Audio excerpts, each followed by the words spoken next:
More extreme weather could be on the way. The National Oceanic and Atmospheric Administration has issued an El Nino watch. The phrase El Nino has become very popular again after forecasters with NOAA declared its arrival in the Pacific Ocean. Some people are now asking if California is in for another wet winter. We're almost 2 weeks into the Atlantic hurricane season and 10 days since we had the first named storm Arlene. And it's official. NOAA's declaring El Nino is here. If you've been thinking the weather and the effects of climate change have been extra volatile lately, droughts, wildfires, you name it, well, brace yourself. Because the arrival of the first El Nino in almost 4 years is expected to cause new kinds of upheaval across the globe. If we looked at North America, for instance, what you would see next winter in the El Nino is you would see a wetter, stormier part of the southern United States, for instance, and a drier southern tier of Canada. Scientists suggesting El Nino causes trillions of dollars in lost economic growth. Could be a more expensive cup of coffee, or you might be thinking twice about that block of chocolate the next time you're in the supermarket aisle.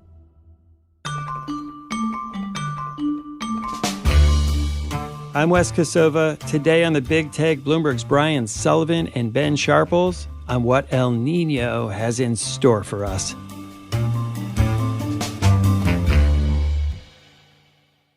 Brian, for the past 3 years, we've been experiencing this global weather pattern known as La Niña. Now that's ended, and we're about to enter into El Nino again. Can you explain to us what an El Nino is and how it's different from a La Niña? So El Nino is when the surface of the equatorial surface of the Pacific Ocean warms and the atmosphere above it reacts to it. And then La Niña is when most of that area is cooler and there's also a reaction to it. But because of the fact that you have warm and cold, you have different reactions in the atmosphere. And it's that reaction in the atmosphere that actually changes the weather systems around the world. And why does that happen? Part of it is just simply because the Pacific Ocean is so big. As one U.S. government expert told me, it's just an accident of geography. The equator rotates slower than the rest of the globe, right? If you're at the North Pole, then you're spinning around much faster. And if you're at the equator, it moves slower. And the Pacific Ocean is just so huge that there's enough time for those anomalies, the warm or cool water, to pile up in that area and then change the atmosphere above it. Brian, can you just generally explain what's the weather like when you're in an El Nino and what's it like when you're in a La Niña? If we looked at North America, for instance, what you would see next winter in the El Nino is you would see a wetter, stormier part of the southern United States, for instance, and a drier southern tier of Canada. That would be one example. You would also see drier conditions across Brazil, where they grow a lot of the coffee. You would see drier conditions across Southeast Asia and as well as South Africa. In La Niña, you kind of get the opposite of that. So in a La Niña, the southern United States, for instance, will be dry. The Pacific Northwest and southern Canada will be wet. There'll be drought in southern Brazil and Argentina, which has been really plaguing corn and soybean crops there for years, actually. And then you would probably get some wetter conditions in Brazil. So basically what you're seeing is shifting of drought and flood back and forth. It's just swinging of the pendulum. So if you're in drought during an El Nino, the pendulum would shift and you would be in flood during La Niña or vice versa. So even though we sometimes think of La Niña as the kinder of the two because it's cooler, the weather patterns themselves are still really extreme and potentially harmful. They can be completely destructive. If you look at the drought in California that has gone on for 3 years, that was driven largely by La Niña. And yet, Ben, in your story, you write, kind of the world is bracing for this new El Nino. Why is it considered to be so much more potentially harmful than the La Niña we've all been living through? El Nino tends to add more inflationary pressure due to higher commodity prices. And higher commodity prices are typically due to those droughts and flooding that Brian has touched on. There's a wide range of crops that can be impacted. We're talking from wheat, corn, rice, coffee, cocoa in West Africa. And if there's significant damages to those, it could be a more expensive cup of coffee, or you might be thinking twice about that block of chocolate the next time you're in the supermarket aisle. But when you look at where we've come also, we've seen the world is recovering. It's trying to regain its footing from the COVID-19 pandemic. In amongst that, you have the Russian invasion of Ukraine, and that specifically hit commodities like oil, wheat, corn, and that sort of stuff. So it's heaping that inflationary pressure on top of events that have already come. So we're already in an environment where we're experiencing above target inflation in many countries. So El Nino just adds that little bit extra when countries and economies are trying to regain their footing. Brian, how do they know when an El Nino year is coming or when a La Niña? What is the cycle? There is an array of buoys that stretch from South America all the way across the Pacific Ocean into Indonesia, and those are constantly measuring the temperature of the water, as well as the atmospheric conditions above it. They use satellites as well. They have boats that go out there and take a look at things. So basically, if they start to see a trend in the temperature of the water, they start to look for signs in the atmosphere that the El Nino or the La Niña cycle may be starting. And that's the directions of the winds, for instance, across the Pacific Ocean. So if the winds are blowing from South America towards Asia, then you're going to get a La Niña, because that's going to pull the cold water up from the depths of the Pacific Ocean and spread it out across the equator.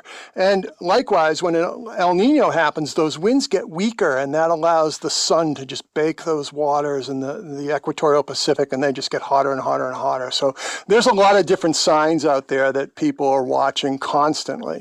If you really want to know if El Nino has hit, just look to the waters off Peru and the anchovies there. Historically, it was a dead giveaway when El Nino was rolling in, because the anchovy catch was less than what it would be in previous years. And that's because the anchovies they dive deeper into the cooler waters. They don't like the hot waters, and it makes it harder for them to catch. And that became initially as part of one of the indicators as to this whole phenomenon that we know, El Nino.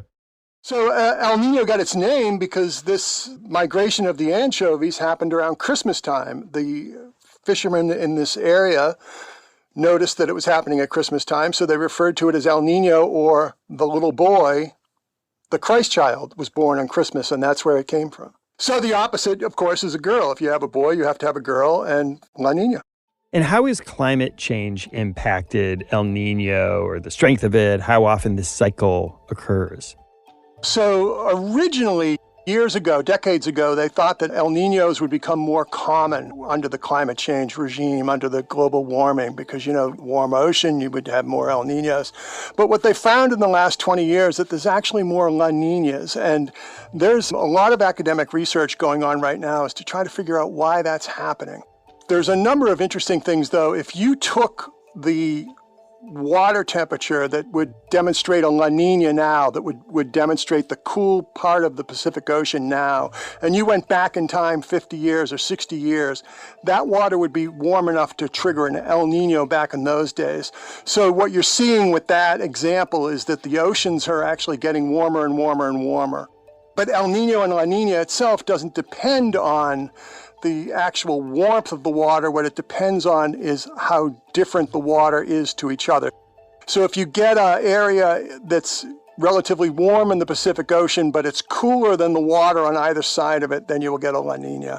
Likewise, if you get a part of the Pacific Ocean that's actually quite a bit warmer than the water on either side of it, you get that El Nino, because you need that differential in the temperature to really start the engine and get things going.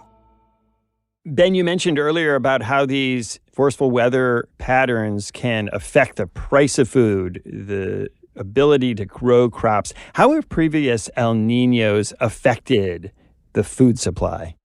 Crops are vulnerable to the weather. All it takes is a little bit of change, a little less rain, and you've got a little less, let's say, for example, wheat. One of the examples is Australia recently reduced its forecast for the nation's wheat harvest, and they are predicting that is primarily due to lower rainfall due to El Nino. So that'll be a lower wheat crop this year. And that feeds into the global narrative of supply. For wheat, for example, there are healthy supplies within sort of the European basket, but you get sort of dents in supply. El Nino is a reason. We spoke about Russia before, that was a reason. And incrementally, if you take supply out of the system, prices rise, and that feeds through into inflation, it feeds into GDP growth from anywhere from Brazil to Australia to India. And it has a huge effect. I mean, people are already paying a lot of money for staples in many areas of the world at the moment. Brian, one thing you write also in this story is that this spike in heat leads to a huge surge in demand for electricity to cool homes and other things.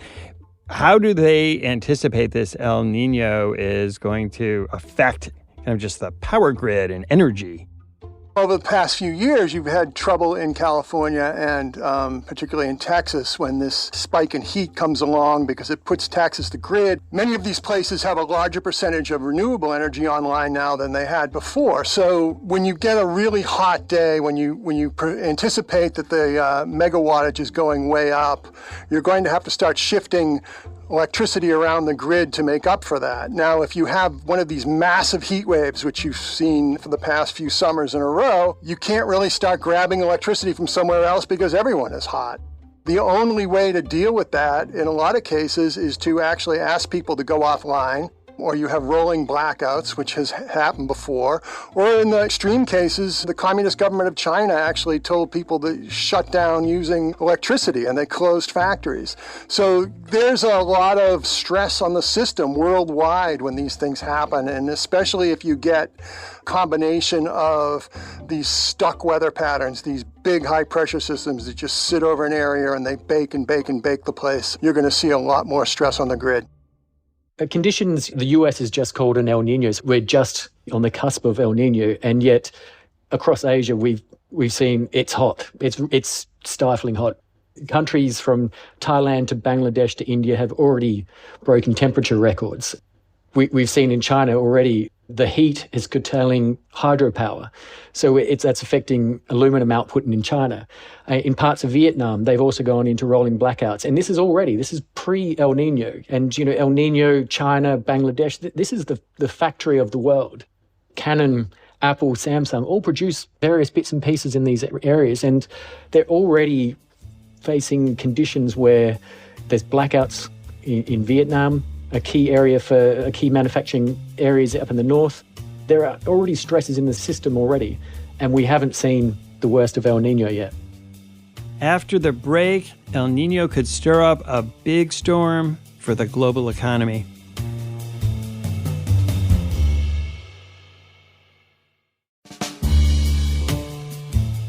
Ben, you mentioned earlier about how El Nino can cause a spike in inflation. How else does it affect economies? What does it do to, say, gross domestic product or just the general output of a country? There's been some recent modelling done from Dartmouth scientists suggesting El Nino causes trillions of dollars in lost economic growth. They've done some modelling on the bigger El Nino events previously. In 1997, 98, there was a bigger El Nino event, and they found that it set world GDP back by $5.7 trillion. The 82-83 El Nino reduced growth by $4.1 trillion. So it's big. It hurts GDP. So, there you will get the immediate inflationary pressure from the high commodity prices that have been damaged due to drought, dry conditions, less rainfall. But the flow-on effect and the hit to GDP is even larger than what the immediate effect is. So we talked a bit about how El Nino will affect energy supplies, and in particular electricity. We're starting to see Apple and Tesla, which depend on huge amounts of electricity, the whole tech sector looking at possible shortages. How are other businesses responding to these potential disruptions caused by El Nino? Sadly, the winner is fossil fuels. A lot of the time, especially in parts of Asia, in hot periods, in parts of Europe as well, a lot of people or a lot of companies have relied on diesel generators to make up that power shortage, to ensure that manufacturing or their production isn't affected by rolling blackouts. So again, it becomes a world reliant on fossil fuels. Diesel generators plug that gap when we start to find ourselves losing power due to blackouts. Brian, we're all seeing these wildfires in Canada. We've seen wildfires in recent years spread across the globe. Is there a relationship between La Niña, between El Nino, and these kinds of really big increasing fires and droughts and other climate events? There definitely are. If you look at the large wildfires, for instance, that raked across Australia a few years ago, those were directly tied to a drought caused by El Nino. If you looked at some of the large wildfires that went across the western United States in the last few years, those were tied to droughts caused by La Niña. And the fires in Canada, for instance, while not really caused by El Nino or La Niña, will probably be made worse next year because El Nino brings drought to southern Canada. You have these parched forests already. They're going to get even more dry. And next summer, you have lightning strikes, you'll have more fires, and it'll just get progressively worse. I think the one way to think about the relationship between climate and weather is that climate sets the table and weather delivers the meal. We get the extremes coming from weather events such as hurricanes or typhoons or heat waves or floods or droughts or whatever. They're all made worse as the climate gets warmer and warmer and warmer. I was talking to a climate scientist about the recent heat wave in Asia in April, and he mentioned that a heat wave of that severity is typical of what we see toward the end of an El Nino. And this is happening pre-El Nino. So that just gives you an understanding of what climate is doing to temperatures, even without the effects of an El Nino event. Brian, one thing that happens when we head into the summer is the hurricane season starts, and we've seen some pretty devastating storms in recent years. How might El Nino affect that? El Nino might actually help the Atlantic hurricane season simply because the changes in the atmosphere bring wind shear across the Atlantic Ocean, the Gulf of Mexico, and the Caribbean, which will tear apart budding tropical storms and hurricanes that are moving into that area. And as you know, I mean, a storm, a hurricane or a tropical storm in the Gulf of Mexico can really disrupt energy prices in the United States. It can disrupt supplies, it can disrupt production. The place where it doesn't help, however, is in the Pacific. You often see more typhoons in the Pacific Ocean. You see them curving up towards Japan more often. So Japan may actually be under the gun for some really strong typhoons at the end of the summer. When we come back, the human cost of El Nino.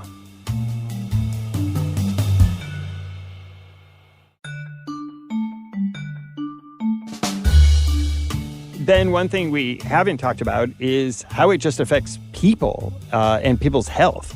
A big feature of El Nino is drought, and we've seen drought, particularly across Africa, kill a lot of people.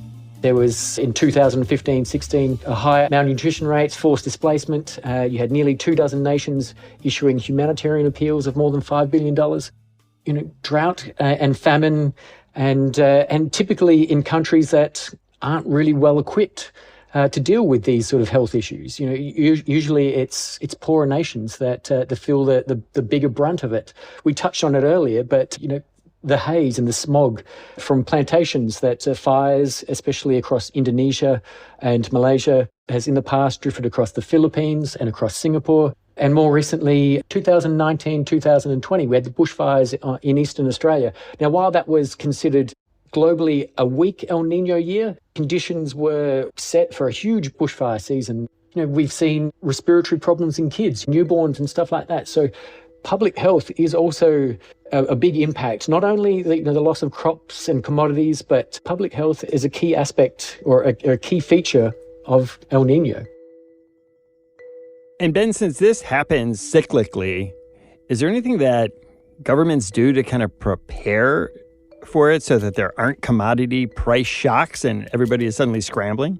I mean, governments can stockpile. They can put themselves in a position where they have adequate stocks. But I mean, that can only go so far.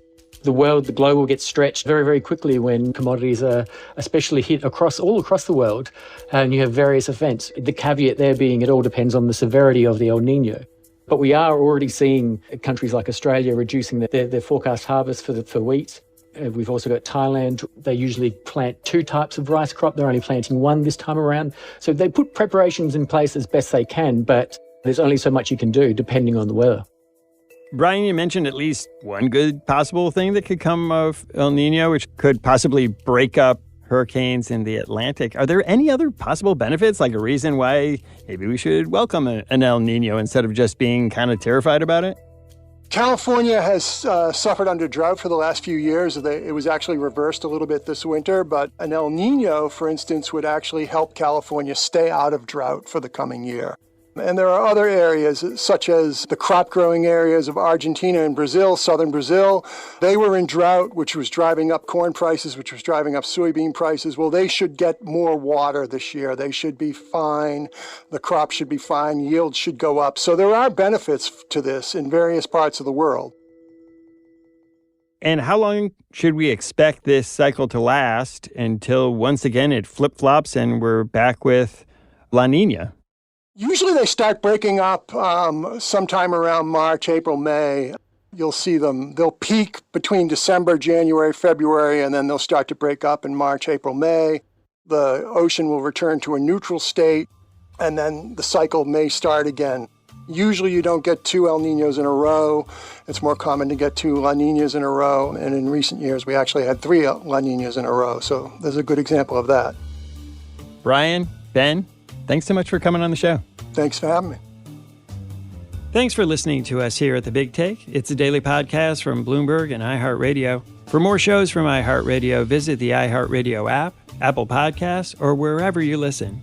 And we'd love to hear from you. Email us questions or comments to bigtake@bloomberg.net. The supervising producer of The Big Take is Vicki Vergolina. Our senior producer is Kathryn Fink. Federica Romaniello is our producer. Our associate producer is Zaynab Siddiqui. Gilda Garcia is our engineer. Our original music was composed by Leo Sidran. I'm Wes Kosova. We'll be back on Monday with another Big Take. Have a great weekend.